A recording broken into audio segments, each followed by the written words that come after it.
Yo, welcome to another guitar hang. I am Brent Grow. I play guitar and I'm in a band called No Regard. This week, we're going to continue our journey and our conversation about the compensated brass saddles that I got installed on the Jason Isbell custom Telecaster. So, I'll include some video of band practice before and after with the saddles in. Hopefully we'll hear a difference. I don't really know. I haven't compared yet, so I'm just as curious to find out as you. But ultimately, I did play it. I have played this guitar. I played before I put the compensated saddles in and I raised the pickups.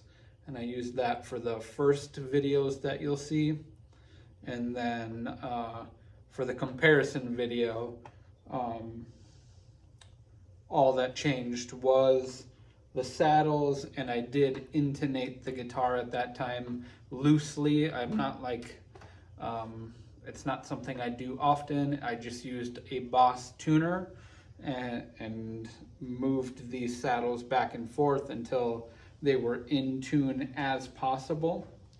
One thing I did notice that I'm kind of curious about with Telecasters in general is that because I play in a dropped tuning, we play in CGCF AD, the top string is still not really able to intonate, maybe as it not perfectly. You can get it close, you kind of get the C and the G string, the bottom two strings, you get them as close as possible, but they're not perfect. I would say in band practice, it was a pretty noticeable difference. There were certain parts, certain riffs that I was playing, specifically in a song called Solar Flares. That it's the first song on our album, Feeling Good, Feeling Great.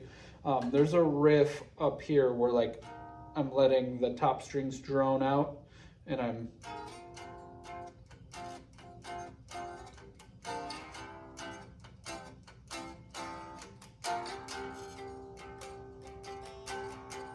and kind of, you know, that's where that intonation really comes into play, is like I got this top string droning out and making sure that the two strings under it are actually in tune. And that sounds pretty good, even right here. So it definitely makes a pretty big difference if you're a Tele player.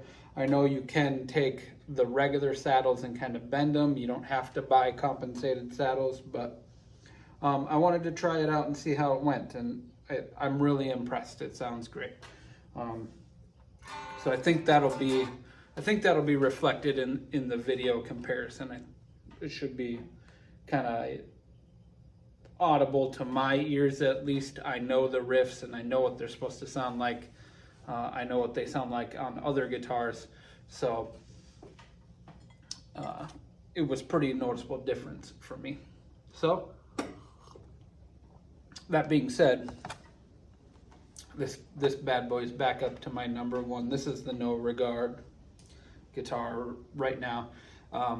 The other ones, the way I see it, we play pretty small venues at this point, and I would, you know, as most musicians would, I'd like to get into bigger venues. But I kind of feel like at the size of venue that we play at right now, it feels a little weird to like go in there and be changing out guitars a lot. So usually I'd bring like a backup with me. I'll have one guitar and a backup just in case I need to grab something right away. But this will be the number one for a little bit, and then I would like to get to a point where like I could bust out the Strat for a song, and I bust out a Tele for a song, and bust out a Les Paul for a song, and kind of let each guitar kind of do what it's really good at for each different type of song and scenario.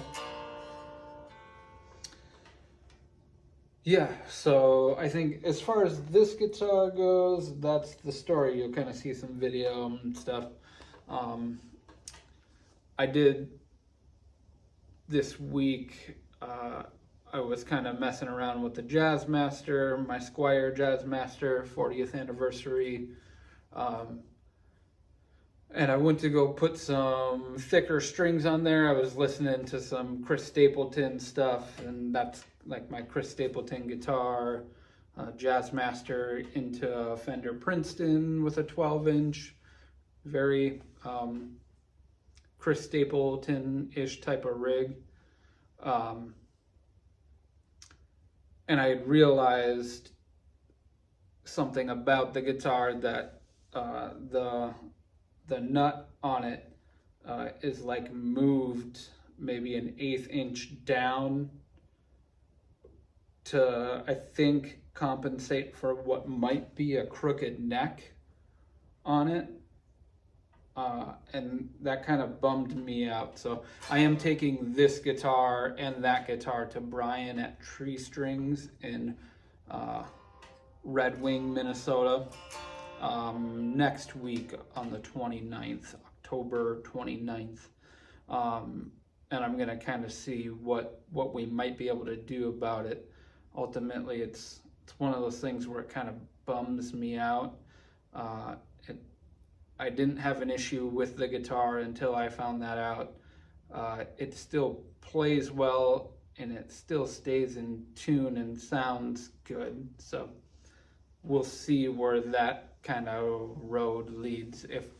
If I can get it fixed and get it right, I would prefer to do that, but I don't know that that's an option with that guitar. So we'll see what happens.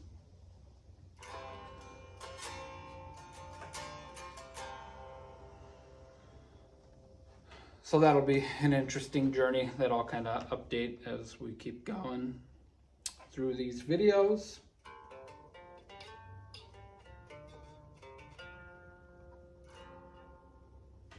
Other than that, what else have I been up to musically this week? I didn't mean to grab it. I bought a small little metronome for the band that we've been plugging in through the PA, so that I could be recording video and have, you know, the metronome playing through the PA at a pretty quiet level. We're just kind of using it to help us be on time when we start the songs. That's kind of how we're going about that. John's been counting us in on the songs and getting more confident with the songs. We're feeling pretty good about band practice. You know, we're still gonna take our time and get really comfy with the set so that we can, in the new year, really start playing some shows and be really comfortable on stage and know the songs really well.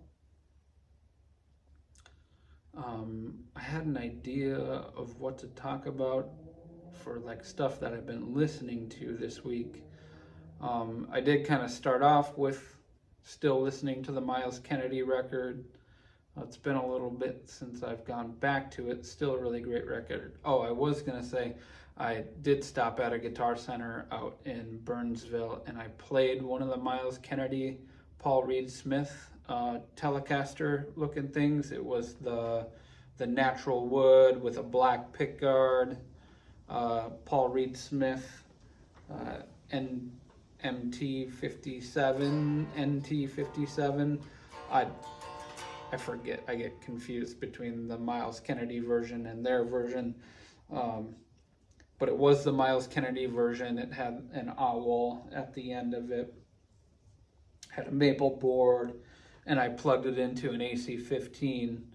And, you know, like with a normal Telecaster, and really in all of the position, position 1, 2, and 3, excuse me, sorry about that.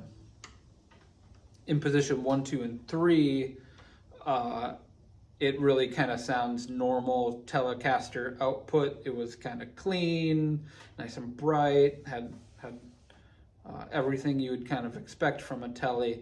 And then you hit that bridge pickup, and it sent the Vox AC-15 into like rock and roll overdrive immediately. It was pretty incredible. That's a cool bridge pickup because it is very, it held all of the Telecaster characteristics, but it's just like the amount, it's like taking the Telecaster single coil pickup and just making it a lot, not even louder. I wouldn't say louder because it didn't like, you know, the volume between all of the other pickup settings didn't really jump. It's just got so much power and drive behind it. It sent an AC-15 into like rock and roll tones. So that was really cool. It threw me for a loop. I don't think I'll be buying one anytime soon. That model was close to 3,000, maybe more, 3,200, something like that. It was a great guitar, totally worth that amount of money. I don't have money like that to spend on a guitar right now.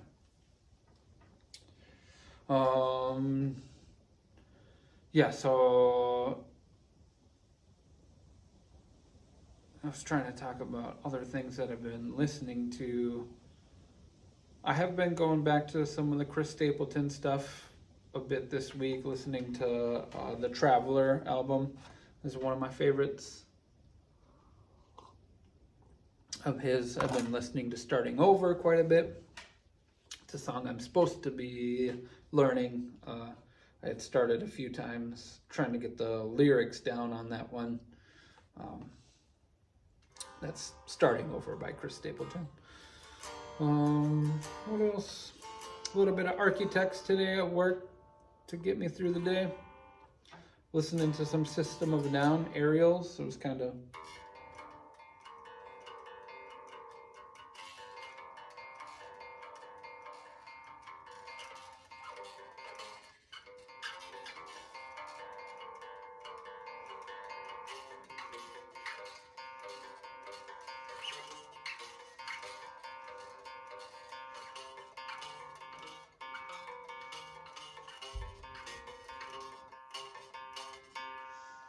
yeah, something like that. It's a good song. What else? What else happened this week? I helped Corbin set up his one of his newer basses. Got the neck adjusted and the strings at the right height for him. He was really happy in band practice for that. It was a good week musically. Band practice went well. Continually, I'm working on Star Spangled Banner as well.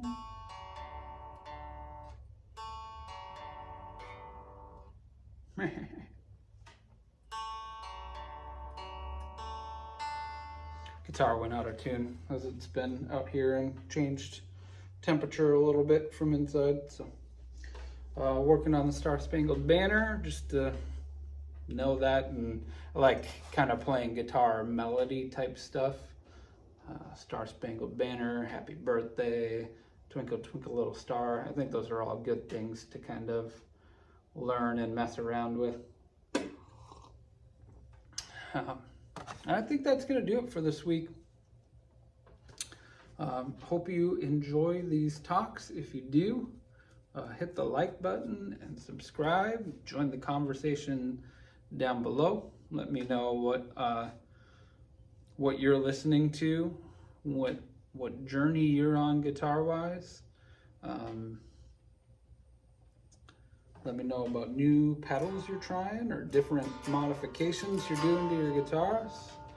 Let's talk about guitars. Let's hang out and talk about guitars. Thanks, dudes. Peace, and ladies. Have a good night. Bye.